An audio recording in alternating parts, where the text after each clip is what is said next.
రెండవ రాజులు 25. అతని ఏలుబడిలో 9వ సంవత్సరం మందు 10వ మాసము 10వ దినమందు బబులోను రాజైన నెబుకద్నెజరును అతని సైన్యం అంతటిను యెరూషలేము మీదికి వచ్చి దానికి ఎదురుగా దిగి దాని చుట్టూను ముట్టడి దిబ్బలు కట్టిరి. ఈ ప్రకారము రాజైన సిద్కియా ఏలుబడి యందు 11వ సంవత్సరము వరకు పట్టణము ముట్టడి వేయి ఉండగా 4వ నెల 9వ దినమందు పట్టణంలో క్షామము అఘోరమాయను. ఆ దేశపు జనులకు ఆహారము లేకపోయాను. కల్దీల పట్టణ ప్రకారం పడగొట్టగా సైనికులు రాత్రి యందు రాజు తోట దగ్గర 2 గోడల మధ్య ఉన్న ద్వారపు మార్గమున పారిపోయి. అయితే కల్దీల పట్టణము చుట్టూ ఉండగా రాజు మైదానమునకు పో మార్గమున వెళ్ళిపోయాను.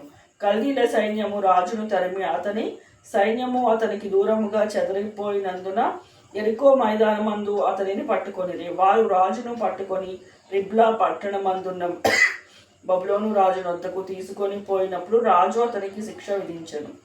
సిద్కియా చూచుచుండగా వారు అతనికి కుమారులను చంపించి సిద్కియా కన్నులు ఊడదీయించి ఇత్తడి సంకెళ్లతో అతన్ని బంధించి బబులోను పట్టణంకు తీసుకొని పోయిరి. మరియు బబులోను రాజైన నెబుకద్నెజరు ఏలుబడిలో 19వ సంవత్సరం మందు 5వ నెల 7వ దినమందు రాజదేహ సంరక్షకులకు అధిపతియు బబులోను రాజు సేవకుడగు నెబూజరదాను యెరూషలేమునకు వచ్చి యెహోవా మందిరమును రాజనగరును యెరూషలేమునందున్న ఇండ్లన్నిటినీ గొప్పవారి ఇండ్లన్నిటినీ అగ్ని చేత కాల్పించెను. మరియు రాజదేహ సంరక్షకుల అధిపతి యొద్దనున్న కల్దీల సైనికులందరూ యెరూషలేము చుట్టూ ఉన్న ప్రాకారములను పడగొట్టిరి. పట్టణమందు మిగిలి ఉండిన వారిని, బబులోను రాజు పక్షమున చేరిన వారిని, సామాన్య జనులలో శేషించిన వారిని రాజదేహ సంరక్షకుల అధిపతి అయిన నెబూజరదాను చెరగొనిపోయిను. కానీ వ్యవసాయదారులను ద్రాక్ష తోట వారును ఉండవలెనని దేశపు బీవన జనములో కొందరిని ఉండనిచ్చెను. మరియు యెహోవా మందిరమందున్న ఇత్తడి స్తంభములను మట్లను యెహోవా మందిరమందున్న ఇత్తడి సముద్రమును కల్దీల తునకలుగా కొట్టి ఆ ఇత్తడిని బబులోను పట్టణమునకు ఎత్తుకొని పోయిరి. సేవ కొరకై ఉంచబడిన పాత్రలను, చేటలను, ముండ్లను, ధూపార్తులను, ఇత్తడి ఉపకరణములన్నిటినీ వారు తీసుకొని పోయిరి. అగ్ని పాత్రలు, గిన్నెలు మొదలైన వెండి వస్తువులను, బంగారు వస్తువులను రాజదేహ సంరక్షకుల అధిపతి తీసుకొని పోయెను. మరియు అతడు యెహోవా మందిరమును సొలొమోను చేయించిన 2 స్తంభములను, సముద్రము మట్లను తీసుకొని పోయెను. ఈ ఇత్తడి వస్తువుల ఎత్తు లెక్కకు మించి ఉండెను. ఒక్కొక్క స్తంభపు నిడివి 18 మూరలు. దాని పైపీట ఇత్తడి పైపీట నిడివి 3 మూరలు. మరియు ఆ పీట చుట్టూ ఉన్న అల్లికలను, దానిమ్మ పండ్లను ఇత్తడివి.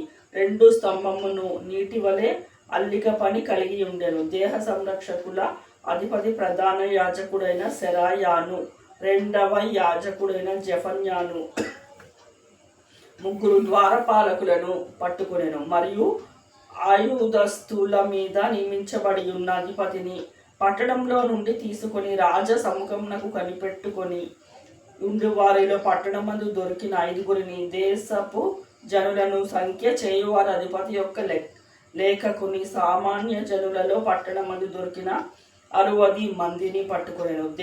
రాజదేహ సంరక్షకుల అధిపతి యగు నెబూజరదాను వీరిని తీసుకొని రిబ్లా పట్టణమందున్న బబులోను రాజు నొద్దకు రాగా బబులోను రాజు హమాతు దేశమందున్న రిబ్లా పట్టణమందు వారిని చంపించెను. ఈ రీతిగా యూదా వారు తమ దేశములో నుండి ఎత్తుకొని పోబడిరి. బబులోను రాజు నెబుకద్నెజరు యూదా దేశమందు ఉండనిచ్చిన వారి మీద అతడు పాషానునకు పుట్టిన అహీకాము కుమారుడైన గెదల్యాను అధిపతిగా నిర్ణయించెను. యూదా వారి సైన్యముల అధిపతులందరూ వారి జనులందరూ బబులోను రాజు గెదల్యాను అధిపతిగా నియమించిన సంగతి విని మిస్సా పట్టణమందున్న గెదల్యా యొద్దకు నెతన్యా కుమారుడైన ఇష్మాయేలును, కారేహ కుమారుడైన యెహోనానును, నెటోపాతీయుడైన తన్హుమెతు కుమారుడగు శరయాయును మాయకాతీయుడైన యొకనిని పుట్టిన యజన్యాను కూడిరాగా గెదల్యా వారితోనూ వారి జనులతో ప్రమాణము చేసి కల్దీయుల మనము దాసులమైతిమని జడియవద్దు, దేశమందు కాపురముండి బబులోను రాజునకు సేవ చేసిన ఎడల మీకు మేలు కలుగునని చెప్పాను. అయితే 7వ మాసమందు రాజవంశకు ఎలీషా మాకు పుట్టిన నెతన్యా కుమారుడైన ఇస్మాయేలు 10 మంది మనుషులకు పిలుచుకొని వచ్చి గెదల్యా మీద పడగా అతడు మరణమాయను. మరియు మిస్సాలో అతని యొద్దనున్న యూదులను కల్దీలను అతడు హతము చేసెను. అప్పుడు కొద్దివారేమి గొప్పవారేమి జనులందరూ సైన్యాధిపతులను లేచి కల్దీల భయము చేత ఐగుప్తు దేశమునకు పారిపోయి యూదా రాజైన యెహోయాకీము చెరలో ఉంచబడిన 37వ సంవత్సరమునందు 12వ నెల 27వ దినమున బబులోను రాజైన ఎవిల్మెరోదకు తాను ఏలన ఆరంభించిన సంవత్సరమందు బందీ గృహములో నుండి యూదా రాజైన యెహోయాకీము తెప్పించి అతనితో దయగా మాట్లాడి అతని పీఠములు బబులోను తన యొద్దనున్న రాజుల పీఠముల కంటే ఎత్తు చేసెను.